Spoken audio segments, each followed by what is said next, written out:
Alors, bonjour à toutes et à tous. Nous sommes ravis d'être avec vous ce soir et nous vous souhaitons donc la bienvenue dans ce webinaire consacré à l'égalité filles-garçons dans l'orientation.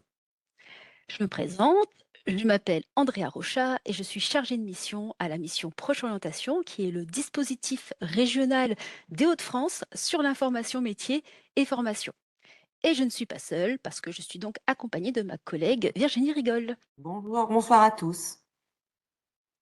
Alors, notre mission ce soir, c'est de trouver une solution à cette question. Comment utiliser l'information sur les métiers pour favoriser la mixité dans les filières et les métiers? En fait, ce webinaire repose sur trois idées simples que je vous propose de garder en tête.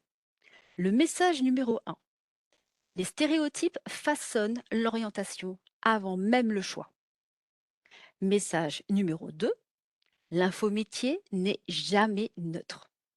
Et message numéro 3: en tant qu'accompagnateur et accompagnatrice auprès des jeunes, vous avez le pouvoir d'agir au quotidien pour plus d'égalité.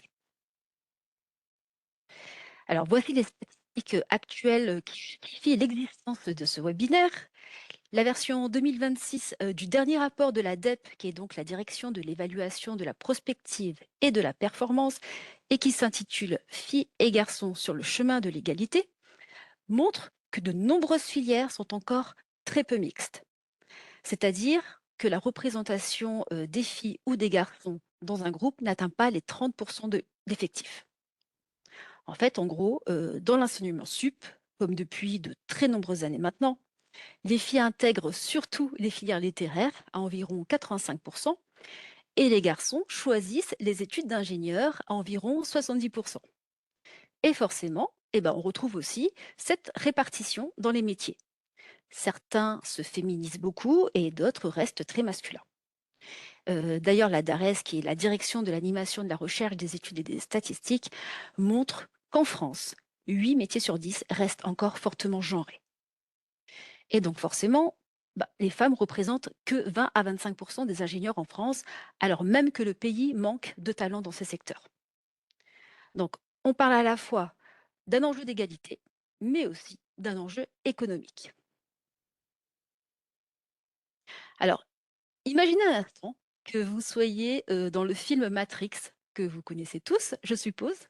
D'un côté, vous avez la pilule bleue, donc pour continuer comme avant, hein, et d'un autre, vous avez la pilule rouge. On regarde en face les stéréotypes et on les bouscule. Mais si vous êtes là ce soir, c'est que vous avez forcément choisi la pilule rouge et on vous félicite. Donc nos objectifs de ce soir, c'est identifier les stéréotypes et comprendre pourquoi ils influencent l'orientation des jeunes. Et surtout, c'est de repartir avec des actions concrètes. Parce que voilà, c'est bien beau de dire il y a des stéréotypes, mais encore faut-il savoir ensuite quoi faire pour pouvoir les contrer. Parce qu'une fois donc qu'on porte ces fameuses lunettes, voilà, on ne peut plus les ignorer et il n'y a plus de retour en arrière. Alors sachez, comme vous l'a dit tout à l'heure, que le chat est ouvert durant toute la séance. Donc n'hésitez pas à interagir. Et puis voilà, si vous êtes prêts, on peut y aller. Alors, nous allons commencer par un petit jeu pour se mettre dans le bain. La règle est simple. On va vous montrer des duos par domaine. Si vous reconnaissez les personnages qui sont affichés, on vous invite à mettre leur nom dans le chat. Alors, pas de stress surtout, hein, si vous ne trouvez pas, ce n'est pas un quiz de culture générale. Ce qui nous intéresse là, c'est que cela révèle nos représentations. Personne, évidemment, vous jugera. Et tout ce qui se passe ici reste entre nous. On y va pour le premier duo. Est-ce que vous reconnaissez l'une de ces deux personnes? Et si oui, notez l'un ou les deux noms dans le chat. On vous laisse quelques instants. Alors, je vois déjà deux réponses s'afficher, Einstein, Arendt, Einstein et question. Ah, Einstein, bon, Einstein revient beaucoup hein, déjà. Einstein, toujours, Einstein et personne pour la et photo de droite? alors justement, on a vu et sa femme Mileva. Eh ben non. Donc, c'est tous compris. Effectivement, c'était Albert Einstein. Bon, c'était assez facile, hein. C'est une figure assez connue dans ce domaine. Mais par contre, effectivement, très peu ont trouvé le nom de Lise Meitner, qui est pourtant une figure centrale dans la découverte de la fission nucléaire, mais qui reste largement méconnue du grand public. Bon, on va vous tester sur 2 autres photos. On change de secteur. On vous propose de passer au numérique. Donc deuxième duo, même exercice, même consigne. Si vous reconnaissez quelqu'un, on vous invite à mettre leur nom dans le chat. Oui, Steve Jobs. Et toujours, qui Et est la vous copiez personne à les uns sur les côté? autres. Ah, j'ai une réponse là. Ada Lovelace. Ah, Oui, bravo Ludivine Lagache. ouais, bravo, vous avez un point. On va citer les meilleurs. Plus personne va répondre. Alors en effet, beaucoup de personnes reconnaissent facilement Steve Jobs, c'est le cofondateur d'Apple qui est associé donc, à l'ordinateur personnel ou encore, à l'iPhone. En revanche, la mathématicienne donc, Ada, Lovelace, qui est souvent considérée comme la première programmeuse de l'histoire, reste beaucoup moins connue. Mmh. On nous dit que c'est un nom très connu, mais oui, mais pas de tout le monde. Allez, Mais pas de nouvel tout le monde, exercice. c'est ça, exactement. On Et va enfin, s'attaquer au secteur de la petite enfance et de l'éducation sur ces 2 photos. Qui reconnaissez-vous? alors je vois Curie, Alors je vous dis le secteur, je vous aide, hein, petite enfance, éducation. ouais. Ah ah, Ah, on a on a d'autres noms qui Maria apparaissent. Montessori. Bravo Fanny. Et pour le monsieur? Freinet? Non. Ferry? Non plus. Bon, en tout cas, vous êtes sur la bonne piste. C'est un homme, en effet. Lacan, non plus. Bon, je La pense petite qu'on peut enfance, donner vous les allez aussi la réponses aussi. retordre. Alors, effectivement, on l'a trouvé là dans le chat. On a Maria Montessori, qui est fondatrice de la méthode Montessori que tout le monde connaît. Donc, elle reste aujourd'hui très connue pour sa méthode d'éducation, tandis que John Dewey, il a également marqué l'histoire de la pédagogie en promouvant l'apprentissage par l'expérimentation et la réflexion. Donc, dans le domaine de l'éducation et de la petite enfance, bien que la plupart des pionniers soient des hommes, hein, c'est quand même Marie Montessori qui reste la plus connue aujourd'hui. Alors, on serait tenté de penser que c'est parce que la petite enfance est un domaine traditionnellement associé aux femmes, mais ça, c'est mon petit côté mauvaise langue qui parle. Mais cela montre surtout que la notoriété ne suit pas toujours la répartition historique des acteurs du domaine. Alors, pour débriefer, pour faire un petit débrief du jeu, pardon, le petit jeu, il a montré deux choses. D'abord, la visibilité ne reflète donc pas toujours l'importance des contributions, comme je viens de le dire. Dans beaucoup de domaines, les figures masculines sont immédiatement reconnues et les femmes beaucoup moins, même quand elles ont joué un rôle majeur. Et c'est ce qu'on appelle parfois l'effet Matilda. C'est-à-dire que c'est un phénomène qui consiste à attribuer à un homme le travail d'une femme, comme le cas de Lise Meitner qu'on a vu un peu plus tôt, ou c'est son collègue homme qui a reçu le prix Nobel pour le résultat de leur recherche à tous les deux. Alors, vous pouvez aussi me dire, oui, mais si on avait choisi Marie Curie en physique-chimie, vous l'auriez reconnue. Et donc conclure que les femmes ne sont pas invisibilisées. Sauf qu'en 2003, l'IFOP a réalisé un sondage auprès de la population française sur la place et le rôle des femmes dans l'histoire et dans l'enseignement scolaire. Les Français et les Françaises ont bien cité des femmes importantes, hein, mais le problème, c'est qu'elles n'étaient qu'au nombre de 4. Donc, comme le dit Titiou Lecoq dans son livre Les Grandes Oubliées, à l'échelle de 2 millénaires d'histoire, on peut convenir que c'est quand même assez peu. Alors, les prénoms qui reviennent, je vous le donne en mille.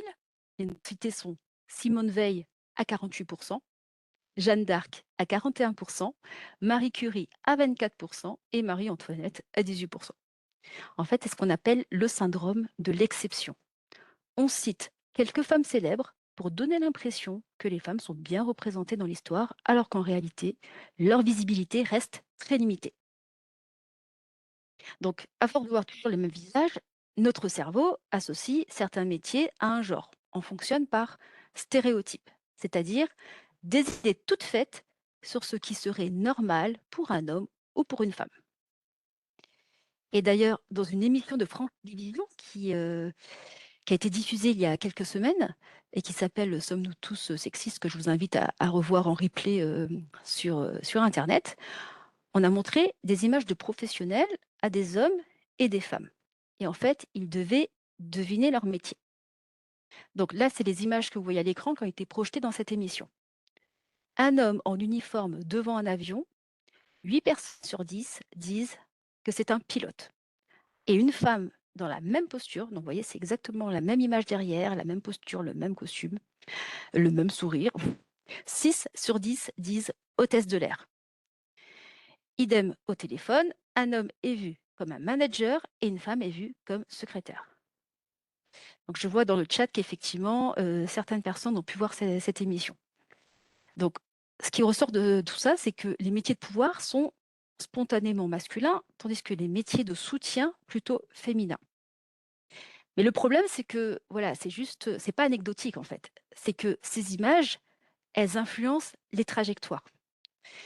C'est pas moi qui le dis, hein, c'est une enquête d'OpinionWay qui montre que 65 des Français qui estiment que leur orientation a été influencée par des stéréotypes de genre. Et chez les jeunes femmes de 15 à 24 ans, on monte même à 84 c'est énorme. Et près de la moitié d'entre elles ont même le sentiment d'avoir été orientées différemment à l'école à cause de leur genre. Et bien sûr, les garçons aussi intègrent ces normes. Mais Andrea, du coup, l'égalité, elle ne se joue pas seulement au moment de l'orientation. Elle commence bien avant Oh oui, l'école, dès la oui, petite oui, c'est ça, enfance. c'est ça. Elle commence bien avant l'école, en fait, dès la petite enfance. En fait, autour de 4 ans déjà, les enfants ont déjà intégré ce qu'on attend d'eux en fonction de leur genre. Ils comprennent très vite que certains comportements ou centres d'intérêt seraient pour les filles ou pour les garçons. On dit souvent que les filles doivent être calmes, être gentilles, aimer les poupées, et que les garçons seraient plutôt des bagarreurs, des fans de voitures et de foot. Alors, bien sûr que si vous posez la question autour de vous, il y a quand même de fortes chances que beaucoup décrivent encore les filles et les garçons comme ça, hein. Non pas parce qu'ils sont particulièrement sexistes, hein, c'est-à-dire qu'ils ne traitent pas forcément les gens en fonction de leur sexe, mais c'est surtout parce que, encore une fois, nous avons tous et toutes été conditionnés pour penser que cela était un processus naturel, inscrit dans le corps, et c'est ce qu'on appelle la légitimation par la biologie. Et pourtant, les recherches montrent que justement, les cerveaux des filles et des garçons sont absolument identiques. En fait, ce qui fait vraiment la différence, ce sont surtout l'environnement, les attentes sociales et les modèles qu'on donne à voir.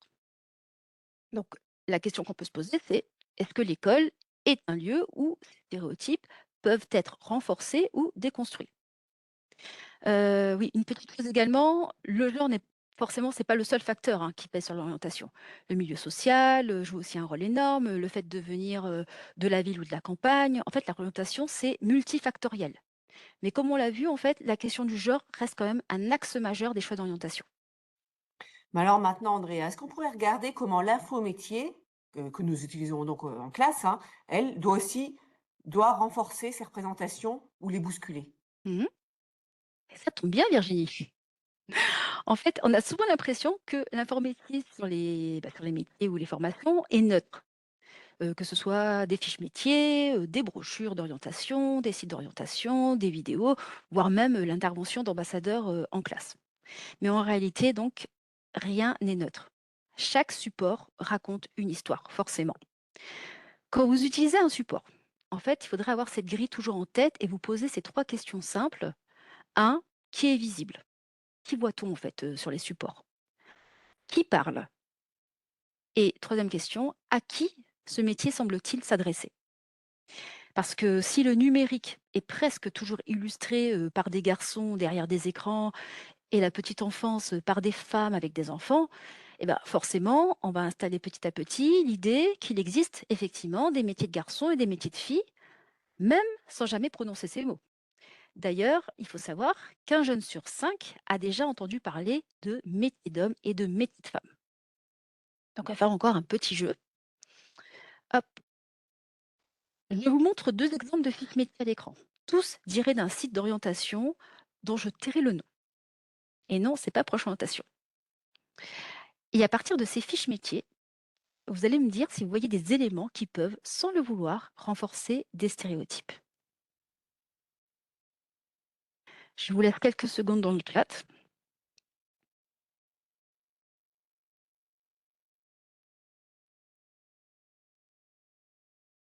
Oui, la sage-femme, en effet, les nominations. Est-ce que vous voyez d'autres? L'informaticien, oui, au lieu de maïeuticien. Femme en maternité et homme en codeur, exactement. Analyste, oui. Donc en fait, vous voyez à la fois les images qui ont été choisies et le texte qui a été choisi. Donc effectivement, la présence de cette femme-là sur cette image, avec le texte entièrement au féminin, les qualités qui sont mises en avant comme la douceur, l'empathie et autres, euh, je vois l'écriture inclusive. On va revenir là-dessus tout à l'heure. En fait, l'idée que le soin serait naturellement féminin. Donc, à force de répéter ces associations, encore une fois, on finit par présenter certains métiers comme allant de soi pour les filles ou les garçons. Ce ne sont pas seulement les métiers qui décrivent, ou qui orientent ces représentations, mais donc, comme on l'a dit tout à l'heure, ce sont, comme vous l'avez vu, hein, les images, les mots et les qualités qu'on leur colle. Alors, ce sont des petits détails, mais qui peuvent, sans qu'on le veuille, renforcer justement ces stéréotypes. En fait, il aurait fallu écrire un texte du type le maïeuticien, comme disait quelqu'un dans le chat tout à l'heure, ou la sage-femme est un professionnel ou une professionnelle de santé, etc., etc. Et à contrario, une fiche métier sur le développeur no-code, donc on voit un homme en photo. Alors, j'essaie d'autoriser les accès en même temps que je vous parle. On voit un homme en photo et effectivement, tout le texte est représenté au masculin générique. Sauf que on le saura aussi après qu'en fait, le masculin générique, c'est forcément encore lié au masculin tout court et donc n'est pas forcément inclusif, pour le féminin. Alors, c'est un site sur lequel j'étais pour prendre quelques exemples, mais, vous voyez que ce n'est pas un hasard parce qu'il y a d'autres exemples sur ce site, je vous les montre, quelques-uns. Vous voyez encore que les hommes illustrent beaucoup de métiers de pouvoir, métiers liés à la technique. Bon, là, ils ont fait un effort, vous voyez que dans ingénieur énergie, ils ont quand même mis un E entre parenthèses, super. Et à côté, dans les métiers de soins, de l'esthétisme, on voit encore les titres au féminin, des images de femmes et tous les descriptifs en féminin. C'est en 2026, oui, oui, ce sont les fiches actuelles. Donc effectivement, ah, ça on n'en veut plus, hein, on est bien d'accord. Alors, la bonne nouvelle, qu'on peut aussi retourner le problème. C'est-à-dire que si l'info métier peut être un outil de stéréotypage, bah, forcément alors elle peut aussi devenir un outil d'ouverture. Et tout ça, comme vous avez pu le deviner, c'est en montrant des femmes dans les métiers techniques, industriels, numériques, en montrant des hommes dans les métiers du soin, de l'éducation et du social, en insistant sur les compétences et les intérêts comme la logique, le sens du contact, la créativité, la précision, le travail d'équipe. Enfin, voilà, ce sont des qualités ou des compétences non genrées, hein. C'est pas quelque chose en lien avec le sexe à la naissance. Voilà, plutôt que sur le genre. Et on peut également un peu bousculer les évidences, hein, gentiment, en posant des questions à ses élèves ou aux jeunes qu'on accompagne. Pourquoi ce métier serait plutôt pour des garçons? Qu'est-ce qui vous fait dire ça, etc. Mais on va en venir tout à l'heure quand on va vous présenter différents outils à mettre en place pour aborder cette question auprès des jeunes. Alors j'attire juste votre attention par contre sur quelque chose. Attention au piège. Quand toutes les phrases du type «les filles sont bienvenues» ou encore «le métier se féminise», ça part d'une bonne intention. Mais ça sous-entend quand même que le masculin reste la normale et que les filles sont de passage, pas légitimes de base. Et ça renforce l'idée que la mixité est une faveur et pas la normalité. En fait, il y a un effet tokenisme. Et c'est la même chose quand on dit que les filles, par exemple, vont être recherchées dans tel ou tel secteur parce qu'elles seraient plus appliquées ou plus minutieuses. Parce que là encore, on va recoller des qualités à un genre et donc on va de ce fait renforcer les stéréotypes. Est-ce que, allez, au regard de est-ce que vous pouvez nous dire si, vos supports d'orientation, vos actions d'orientation, est-ce qu'ils ouvrent ou est-ce qu'ils rétrécissent ce champ des possibles justement?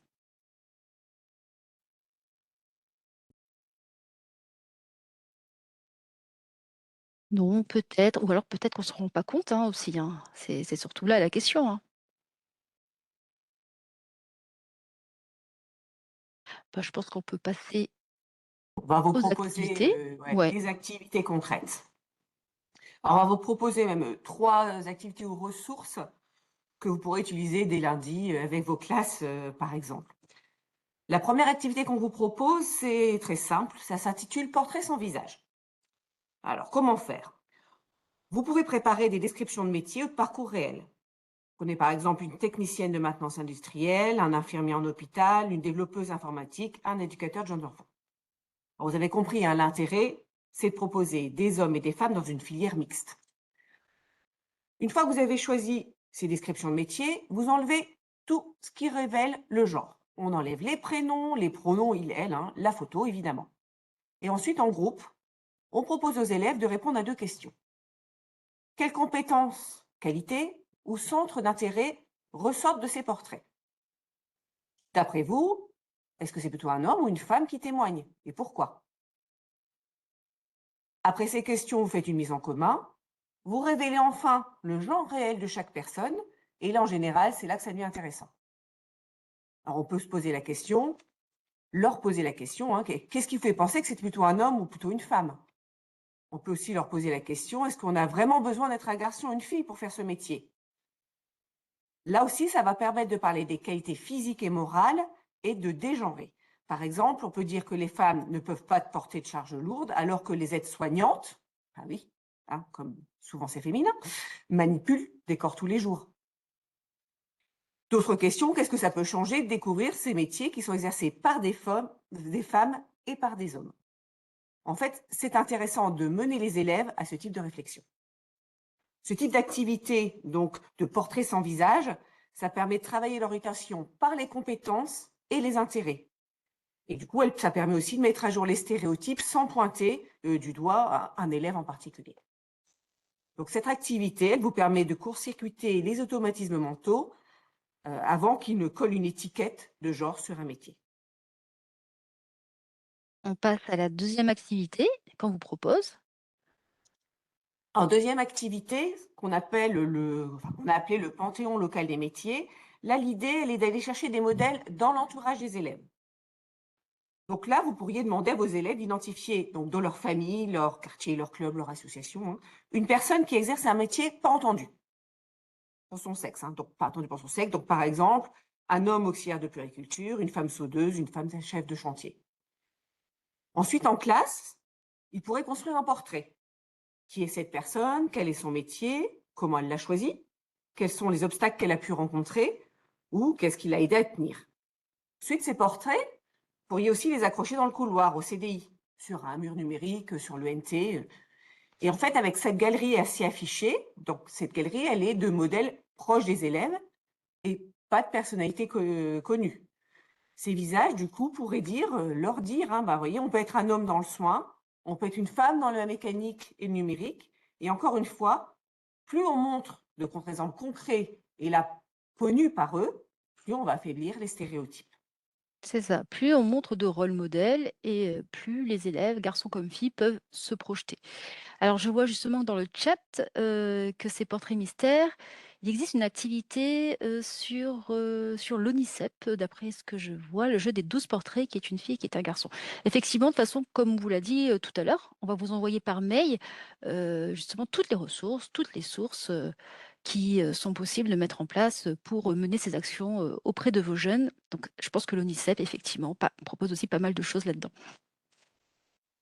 Et la troisième Troisième activité qu'on vous activité, propose. là, ce serait plutôt d'engager les élèves à analyser l'infométier. Alors, vous prenez une brochure, comme on vous l'a suggéré tout à l'heure, hein, une brochure, un site, une vidéo, enfin ce que vous pouvez utiliser en termes de présentation de métier.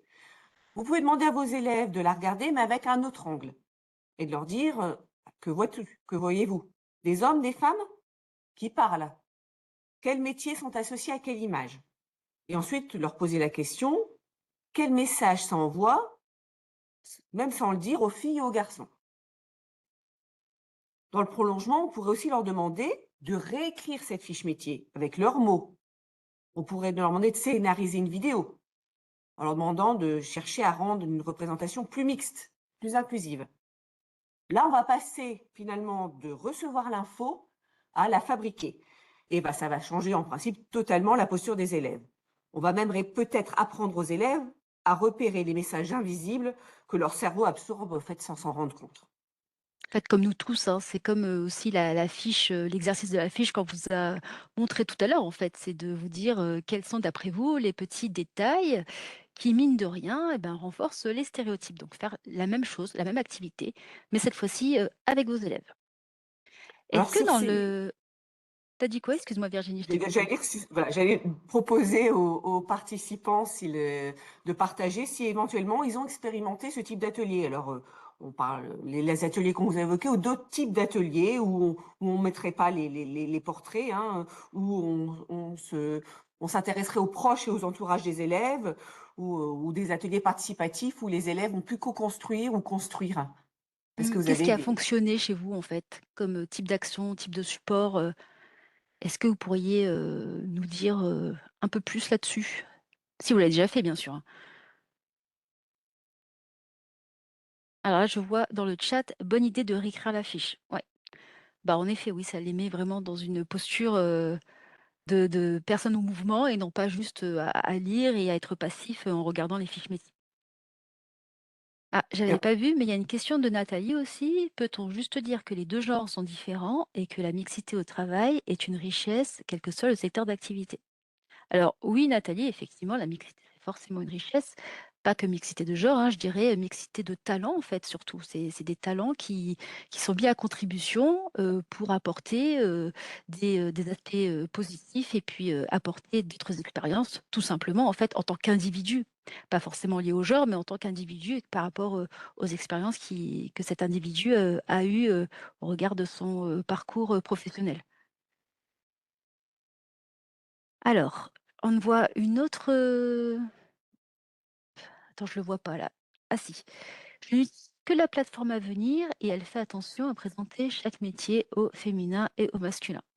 Oui, effectivement, je pense que l'ONISEP est justement au fait de cette question du langage inclusif et je pense même en ayant fait justement tout à l'heure le tour des sites d'information que l'ONISEP était plutôt, au top des présentations de fiches métiers et autres parce qu'on voyait souvent des filles pour, des métiers genrés, où on attend traditionnellement des hommes et vice versa. Donc je pense qu'effectivement, ils doivent faire très attention à tout ça. Mais vous verrez que proche orientation aussi. Bon, si on n'a pas d'autres, interventions, on va pouvoir, enchaîner. Les élèves créent une fiche métier, diapo, image pour présenter. Alors ça, c'est quoi? C'est quelque chose, une action que vous avez mise en place, c'est ça?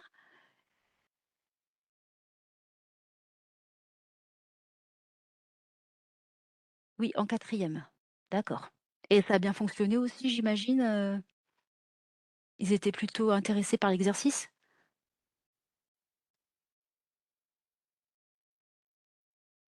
Oui, parce que d'après les inscriptions qu'on a eues, donc on a beaucoup, de personnes qui viennent de collèges, de lycées professionnels, de MFR, enfin voilà, les profils sont très différents là ce soir.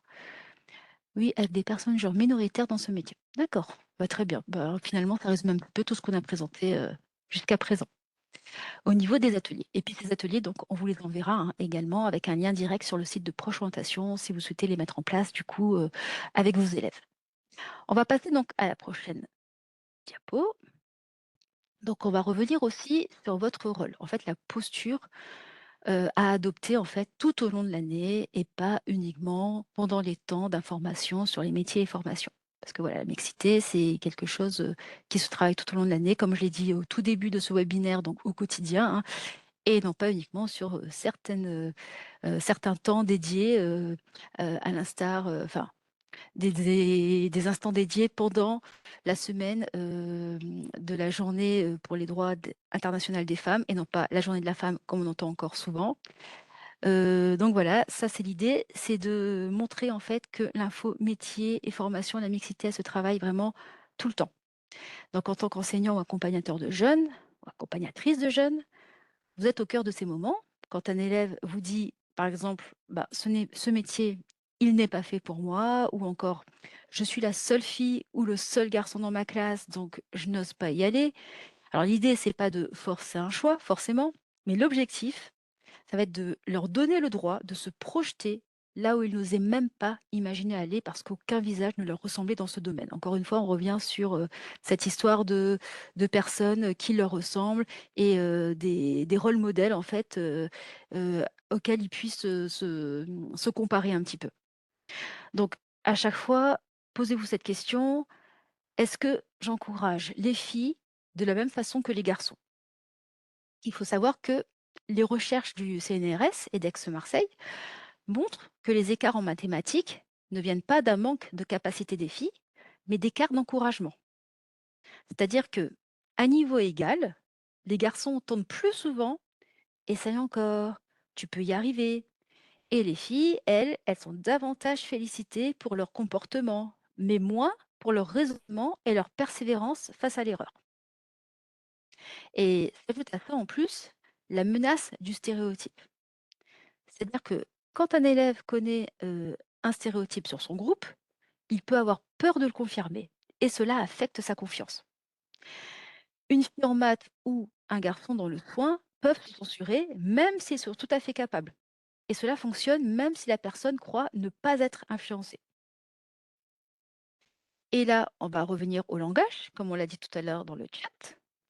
Le langage joue aussi un rôle, hein, parce que si on parle seulement du technicien ou de l'ingénieur sans eux à la fin, certains élèves se projettent moins.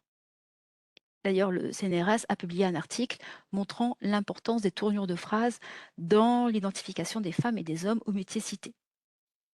Alors, un simple réflexe peut vous aider, c'est juste de nommer les deux formes, c'est-à-dire le féminin et le masculin, ou du moins de donner des rôles mixtes concrets. Par exemple, Julie et Noah, conductrices et conducteurs routiers, livrent ensemble les marchandises. Là, tous les élèves se projettent plus facilement sans que ce soit présenté comme exceptionnel. Et du coup, cette mixité, elle peut être aussi forcément être abordée dans les disciplines, hein. En sciences, par exemple, en parlant d'invention de femmes scientifiques, en histoire, en indiquant par exemple que les femmes étaient aussi des cueilleuses, chasseuses au temps de la préhistoire, ou en français, en étudiant des ouvrages écrits par des femmes. En fait, ce sont des petites choses, mais bout à bout, en fait, elles élargissent les représentations, mine de rien. Alors, d'autant plus que, justement, voilà, c'est quelques chiffres qui vont vous parler. Les femmes et les filles sont nettement minoritaires dans les contenus des manuels scolaires. Bon, je pense que tout le monde le sait, mais pour vous donner une représentation, 11 biographies sur 339 concernent des femmes en histoire. Et sur les 13 000 noms mentionnés dans les manuels scolaires, 93,9% étaient des hommes. Ce qui peut, encore une fois, contribuer à ancrer des idées sur la place des femmes dans la société. Donc chaque action compte.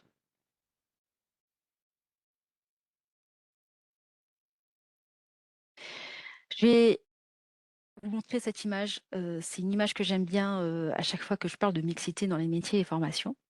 En fait, l'infométier, elle peut être un miroir qui renvoie aux élèves ce qu'ils voient déjà partout, c'est-à-dire les mêmes visages, les mêmes rôles, ou alors une fenêtre qui leur permet de se voir ailleurs dans des métiers auxquels ils n'osaient même pas penser. Et votre rôle, pardon, encore une fois, c'est de ne pas ouvrir toutes les fenêtres à leur place, mais c'est de faire en sorte qu'aucune ne reste fermée simplement parce que ça ne se fait pas pour une fille ou ça ne se fait pas pour un garçon.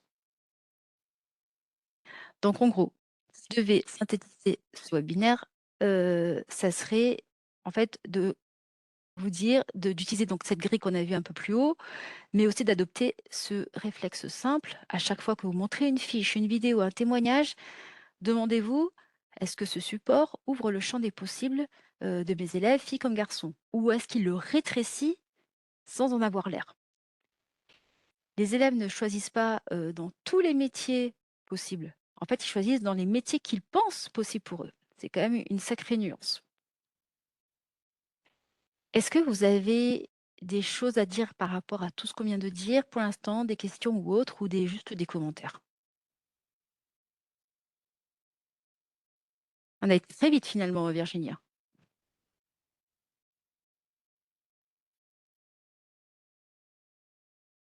Non, je crois que tout le monde est d'accord avec nous.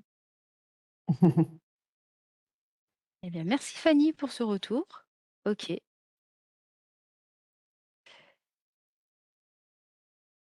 Donc encore une fois, comme dans Matrix, une fois que vous avez pris la pilule rouge, il n'y a pas de retour en arrière. Vous voyez les stéréotypes à l'œuvre et vous avez des actions concrètes pour élargir le champ des possibles pour toutes et tous. Alors, on arrive au terme de ce webinaire. Donc, si vous avez encore des questions ou des remarques ou des suggestions, bah, laissons les bienvenus dans le chat. Voilà, comme nous vient de nous partager la collège. Les élèves de collège arrivent déjà avec des idées de métiers stéréotypés du fait de l'entourage, de la famille, et c'est difficile de lutter contre. Oui, c'est clair. Mais bon, peut-être que ces outils partagés et que ce que chacun pourra apporter pourra faire avancer, en tout cas, ouvrir les jeunes et les sortir de ces stéréotypes. Bah, c'est vrai qu'on parle de l'école et autres, mais au final, comme on disait tout à l'heure, hein, c'est l'entourage aussi des jeunes qui jouent et les familles, bien évidemment. Donc oui, ça serait un travail, de grande ampleur à prendre pour la société. Mais déjà vous, à votre niveau, à l'école, vous avez, voilà, comme on a dit tout à l'heure, des actions à mettre en place et on va dire que c'est déjà ça. Vous faites comme vous pouvez. C'est un travail de fond à tout niveau. Exactement. Donc tous ces supports, toutes ces ressources, vous seront envoyés par mail. Vous pourrez tout retrouver par mail et disponibles aussi en complément dans votre espace enseignant sur le site, de procheorientation.fr. Et le replay de YouTube, bah, sera le temps qu'on puisse vous le mettre en ligne. Donc certainement d'ici la fin de semaine, on vous enverra le lien également par mail. Bien, merci beaucoup pour tous les gentils messages, que nous voyons dans le chat. Je suis ravie que ça vous ait plu. Bon, c'était vraiment beaucoup plus rapide que prévu. Mais c'est pas grave. L'essentiel, c'est que vous ayez les messages principaux et puis encore une fois, on vous enverra donc, toutes les infos qu'on vient de vous donner, hein et puis, si vous avez des questions, n'hésitez pas surtout à nous envoyer un message et puis je me permettrai de revenir, vers vous, un peu plus tard pour savoir si oui ou non, ce webinaire a pu vous aider à mener des actions un peu plus concrètes encore au quotidien. Merci beaucoup à tous. Merci à tous.